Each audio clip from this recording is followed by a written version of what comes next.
the conversation with designers now. As my business partner said, I need to be outfitted, and this is again the education thing. But this is not going to go in LA. So I want to welcome MoVintage. Thanks, Ken, for coming by. It was good that we talked on the radio. Now we're with TV as well. So basically, tell a little bit of your background really quickly. Both of you saying hello. What's your part of MoVintage, and then we'll go right specifically how it kind of you got that bug and understood things to become a designer. So. Hello, my name is Felicia Jimenez, and I would say I wanted to become a designer at a very young age, probably. Stop for 1 second.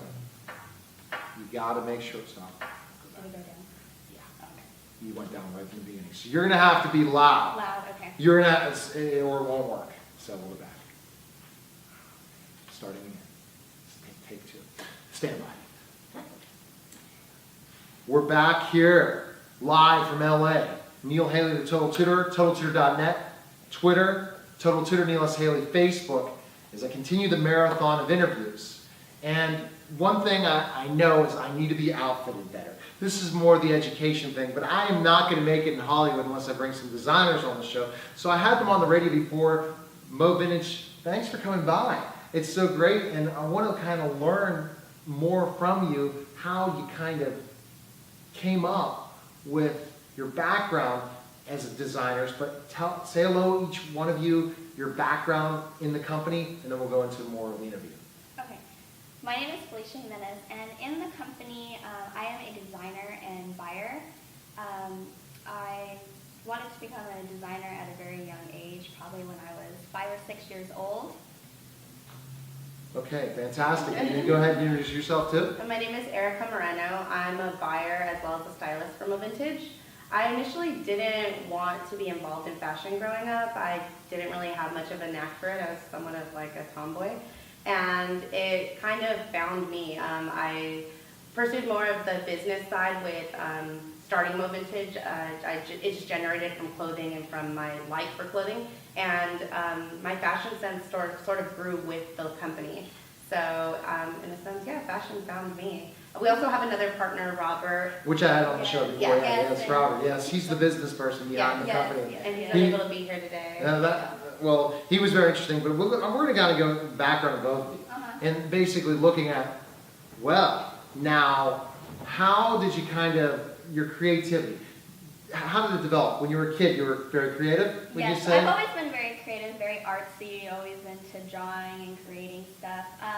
My grandmother was a seamstress, and I would spend a lot of time with her, so I would always see her, making clothes, and that's where it kind of came from. I used to, while she would sew, I would, make my own Barbie doll clothes, and I would do things like that at a very young age. Cool. And how about yourself? When you were back when you were a kid too? Like I said, I initially wasn't into fashion too much. I always had a thing for thrifting. As I was growing up, my grandmother and my mother would take me thrifting with them a lot. Explain what thrifting is. Like vintage shopping, you can find vintage pieces at thrift stores, secondhand stores, yard sales. That's where we find some of our best pieces, designer pieces. You can find so much there, and that's where this initiated from, from thrifting actually. And I didn't like it as a child. I didn't want anything to do with it. And then as I grew up, I kind of got into it, and I started to find these really, really good pieces.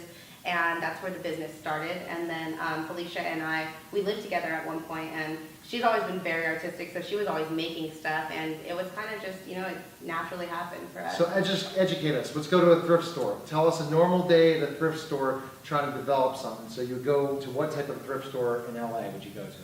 You could pretty much go to any thrift store. You can go to a flea market, any major thrift store, like a Goodwill or a Salvation Army, or even the little mom and pop shops are really good too. And you just kind of got to go in there not looking for a certain piece. You just want to see what you can find. And so let's say Goodwill, for instance. Just you're searching.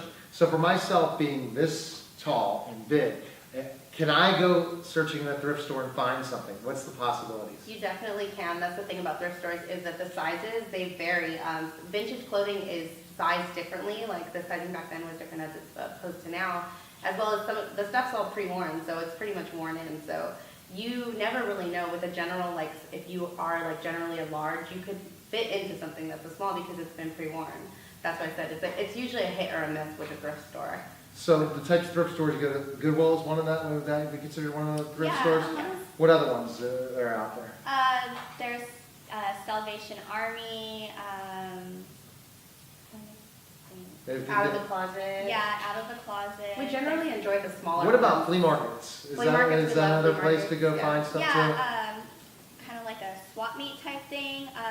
There's the Fairfax one that's out here. There's Rose Bowl.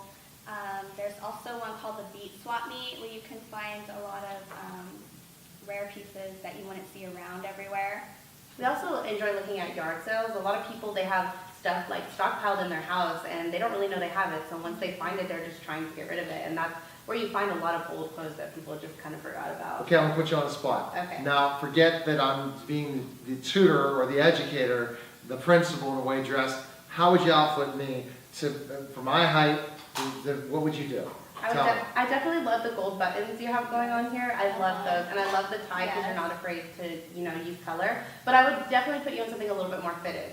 Like I feel like even though you're a bigger guy, you like kind of the loose fitting, but if you fitted it a little bit more, I think it would look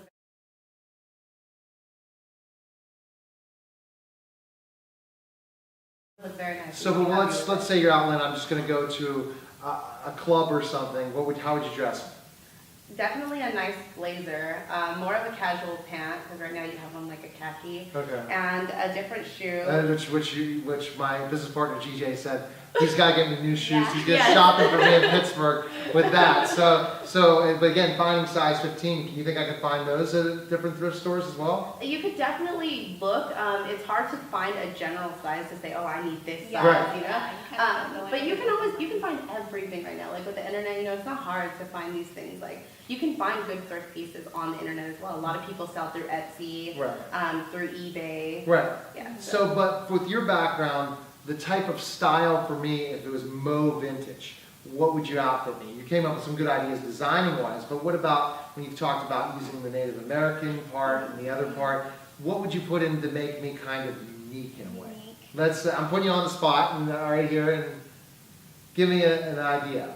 I would say we could definitely put some more color. Yes. Maybe a more unique shoe, so it could give the outfit looks a little bit different Okay. than everyone else. And I think we should stick with the motif you got going though with Yeah, the gold buttons. yeah. And, Okay. it almost reminds you of like a nautical feel, and we love those. Like we love that whole like regal feel. Okay. Yeah. I gotta find more jackets like Yes. this, and maybe different colors. Could you see me in a different one, like a 70s fit or 80s type thing? Is that in now? Because I'm not style at all, so. Definitely, there's always the past always comes back. Yeah, exactly. For right now, spring pastel is definitely. So are we going back to the Miami Vice days? I remember I would wear the Miami back, and I don't even remember outdating myself in Miami Vice.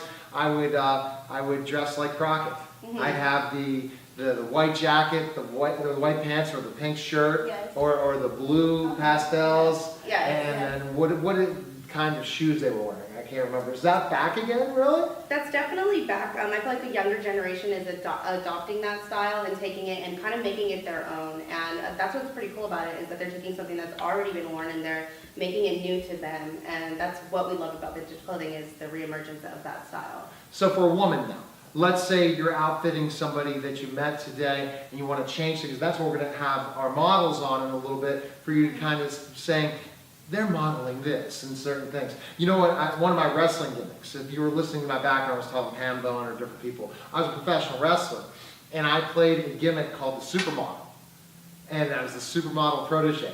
And I had this guy who was a modeling gimmick, and the fans hated me so bad. Because I would go out there, I'd have the jacket and the tie, and I'm modeling this and different things. It was hilarious. And then I would do dancing, which I can't dance at all. So, for outfitting a woman, I guess giving us ideas. What is hot right now for women to consider, especially vintage? And then we'll get to see the models pretty soon.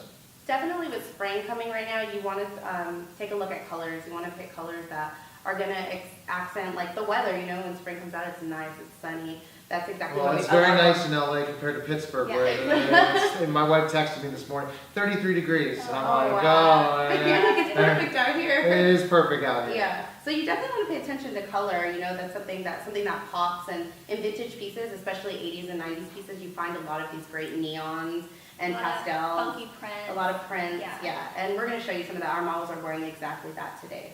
So the funky style, what would you say if you're historically looking back, when was this popular before? 80s, 90s, Yes. It was heavy. Even 70s. It just depends. Each time had their So- own, you know. Separate. So what you're Yeah. showing is that the cost to learn how to do this especially, but you guys create and change things up, you can really not have to spend a ton of money Exactly. outfitting yourself. But going with you guys are going to be tailoring it, you're going to be creating, making different designs, things like that makes it MoVintage. Yes. So which we can't wait. Education with Neil and listening to Total Education Spotlight Show, and we'll be back in just a moment.